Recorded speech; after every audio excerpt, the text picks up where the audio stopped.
Teja TV news.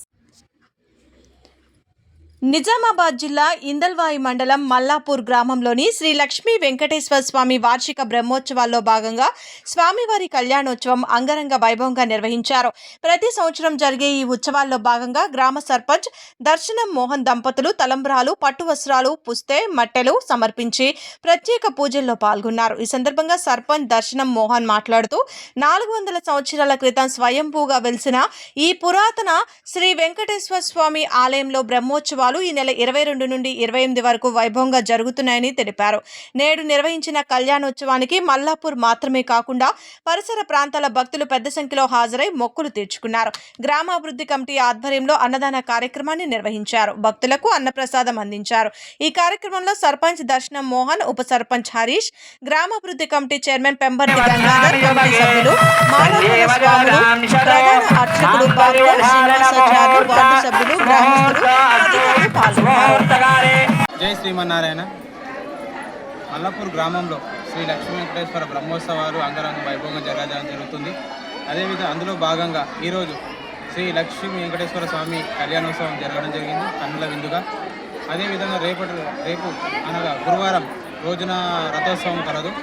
అదే రోజు మళ్ళీ నాగవెల్లి శుక్రవారం రోజు ఉంటుంది. ఇది ప్రతి సంవత్సరం కూడా జరిపోతాం. ఇది ఒక ప్రత్యేకత ఏంటంటే ఇది 400 దశాబ్దాల నాటి చరిత్ర గల విశిష్టత ఉన్న గుడి. ఈ అక్కడ ప్రతి సంవత్సరం అన్నదాన కార్యక్రమాలు కానీ విడిసి చొరవతో, గ్రామస్తుల చొరవతో ప్రతి సంవత్సరం ఈ యొక్క కార్యక్రమాన్ని నిర్వహిస్తూ ఉంటాం. భగవంతుడు ఆశీస్సులు ఎప్పుడు ఈ గ్రామం పైన ఉంచాలని, ప్రజలపైన చల్లగా జీవించాలని మా యొక్క కృతజ్ఞతలు తెలుపుకోవాలని ధన్యవాదాలు. జై శ్రీమన్నారాయణ. మల్లాపూర్ లక్ష్మీ వెంకటేశ్వర స్వామి దేవాలయం మల్లాపూర్ ఇందల్వాయి మండల్ నిజామాబాద్ డిస్ట్రిక్ట్. ఈ కార్యక్రమము 4 రోజులు నడుస్తుంది. అందులో అంతరార్థం, తర్వాత ధ్వజారోహణం, తిరుకల్యాణం. ఈ రోజున తిరుకల్యాణం జరుగుతున్నది. కావున అంగరంగ వైభవంగా ప్రతి చుట్టుప్రక్కల గ్రామస్తులు వచ్చి వైభవంగా జరిపారు. మరి రేపు అదేవిధంగా గరుడ సేవ స్టార్ట్ అవుతుంది. ఈ గరుడ సేవ తర్వాత మళ్ళా ఎల్లుండి అనగా గురువారం నాడు రథోత్సవము అంగరంగ వైభవంగా జరుగుతుంది. మరి తర్వాత శుక్రవారం నాడు మనకు చక్రతీర్థం అనగా వాగ్గడకు ఇక్కడ వనం ఉన్నది. ఆ వనంలో చక్రతీర్థం జరుగుతున్నది.